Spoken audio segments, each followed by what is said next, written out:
Good morning, hello, Swaddy Club, welcome back to the channel. I'm here in Chatuchak Park. It's you know me, you love the parks. It's really beautiful here. We're going to cover this in a future video. I'm going to do Chatuchak Park and Chatuchak Market at the same time. They've got an amazing weekend market here. They've got all sorts of animals for sale, and yeah, the park's right next door. Absolutely huge, but I'll stick it all into one video in the future. So if you're not subscribed, do subscribe and check that out in the future. But today we're going to have a light-hearted conversation about what it's like to live in Bangkok. I've been coming here for nearly 5 years now, like as holiday, you know, a couple of months every year for the past 5 years, and pretty much from the day one, from the first time I actually arrived in Bangkok, I decided, do you know what, this is the place for me, this is the country, these are the people, these are the experiences that I want in my life. So the past 5 years I've been planning to come here, and lo and behold, here I am, and here Project Bangkok is, and I've been here for just over 3 months now. I've just done my 90-day report here in Bangkok, and do you know what, this is the best decision I ever made. And I'm sure loads of you are going, well, obviously, you know, everyone who's been to Bangkok, everyone who's been to Thailand, some people love or hate Bangkok, but they still love Thailand as a whole, and they're like, well, of course you want to live there, everyone wants to live there. But do you know what, sometimes expectations versus reality can be very different. When you look at things so many times, like when you're buying a new car, it's just very anticlimactic when you actually get that car. After a little while, you're just like, it's okay. But for me, actually living here in Bangkok, every single week and every single month that I've been here, I've fallen in love with the place more and more. So for the most part, I could be extremely biased with this video. Obviously, I live here, it's my home. I don't want to slate somewhere that I live, but at the same time, I'm not here to sort of have rose-tinted glasses and basically bullshit everyone. You know, and I know my channel's about Bangkok, but it's about highlighting the good and the bad. Like, Bangkok's got its fair share of flaws, and for the most part, those flaws I actually embrace. You know, silly things like the cables around Bangkok. I know plenty of people complain about it, they cry about it, and I just think, just get on with it. If it wasn't for that, you wouldn't have something to talk about. There wouldn't be this charm about Bangkok. But Bangkok is Bangkok for a reason. You know, there's no place like this in the entire world, and sometimes these flaws make it what it is today, and it's changing. The landscape is changing. Whether it's good or bad, I'm very undecided at the moment. I know they are trying to get rid of things like the cables, and I'm going to cover this in another video, because when they're gone, I'm going to miss them. Strangely, and I know the city's going to look completely different without them, and with them gone, other things will have time to shine because you'll be able to see things properly. But again, I'm going to cover that in the future. But yeah, like I said, at the moment I embrace the flaws of Bangkok. I look at it, it makes me smile. I'm like, oh yeah, that's normal. You know, what do you mean? Oh, half the pathway's missing, you're going to trip over and hurt yourself. Oh yeah, that's normal. Or the cables are blocking everything that you can see. Yeah, that's normal. That's Bangkok, and that is the charm that I love about this city.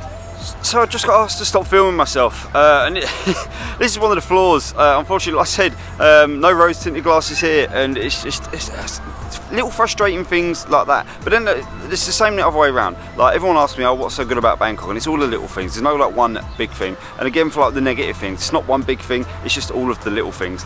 Security's going past me. See, security guard doesn't care. So security's just gone past me there. But then another security guard's like, oh no, you can't film yourself. But then people taking photos in the park and taking videos in the park, but I'm filming myself talking to you guys, and it's not okay. So there seems to be like this double standard every now and then. I'm not going to go into it too much. It's not too much of an issue for the most part. When people say, oh, you know, can't film here, can't film there, I go, okay, and then I just move location, I'll go somewhere else.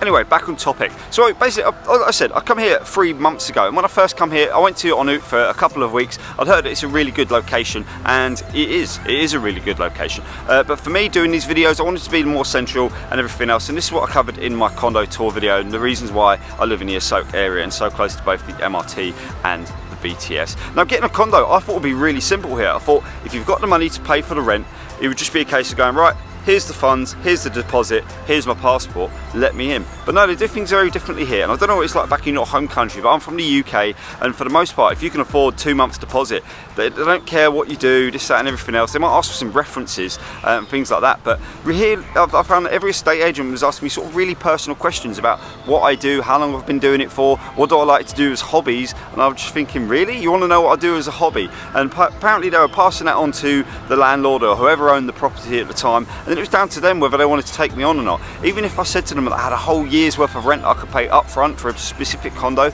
they said no, it doesn't work like that. It's down to the landlord whether they like you and whether they want you in their condo. So it's worth keeping that in mind. Not to tell a story, just obviously be honest with them. They do things very differently here. It's more emotional based, I think, than financial. Sometimes. Don't hold me to that.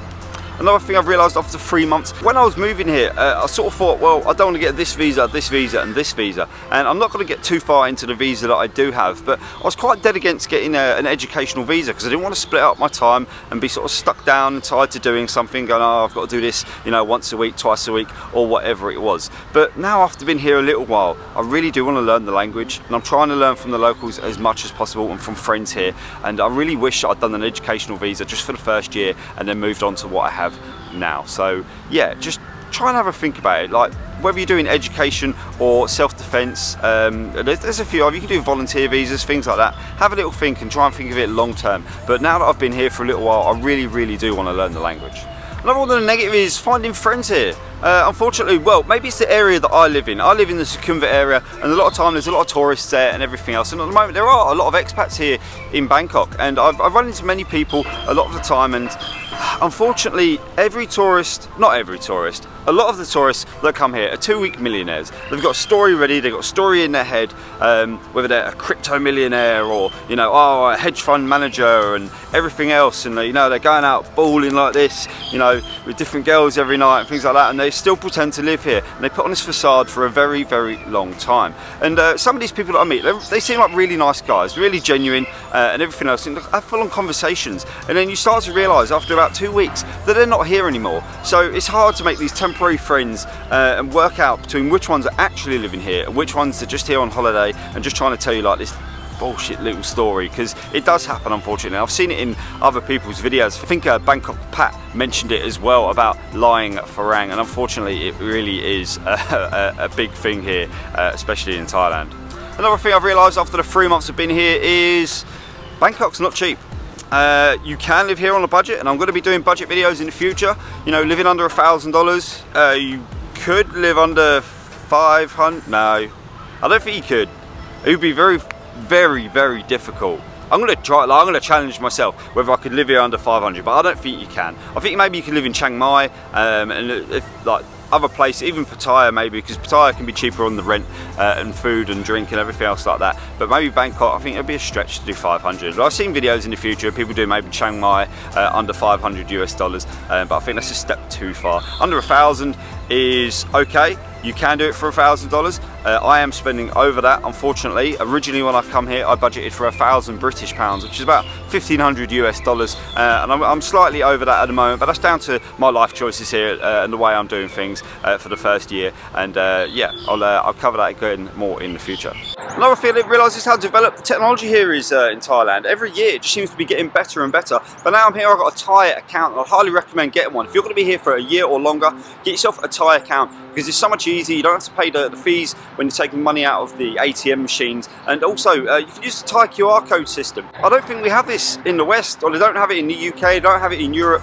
maybe they have it in America or Australia, I'm not too sure. But here you can use QR code to pay for anything, whether it's the lady on the side of the street cooking pad Thai, or whether you're in a shopping mall ordering a steak, you can use the same QR code system and it pays instantly. It works really well. It's kind of like they've leapfrogged things. It used to be a very cash-based society here in Thailand, and they've just gone straight to where things should be, and it's all digital. You don't need to take any cash out with you wherever you go. Whether you're going to like Chinatown or out on a night on Sukhumvit or down Khao San Road, you can pay with your QR code every time. Another thing is about the 5G rollout. They've had 5G here in Bangkok for years, and even when I've done some visits to the islands in Phuket, they still had like 4G coverage, which was super fast. In the middle of nowhere, like on the island, we'd had to get a boat for like 1 hour. I'm checking my phone, I still got like full 4G on the phone. I'm like, wow, really? Like back home, you just drop out all the time in the middle of the city. But here, maybe it's because of their planning laws, or the regulations are a bit less strict here in the city. They're able to put masts absolutely everywhere. So internet here is so good. Home broadband fibre, ultra fast. They really are a step ahead when it comes to technology here in Bangkok. So that's enough rabbiting on. Where am I going with this? For the most part, my expectations were high, as they were, as they would be, because this city, this country has so much to offer, and reality here just seems to be better, and it's kind of strange. It's only because I'm finding out these little things living here each and every day. Just like I said, it's no one big thing. It's all the little things, all the tiny things of convenience. Oh, you can order this from there and it's free. You're just like, really?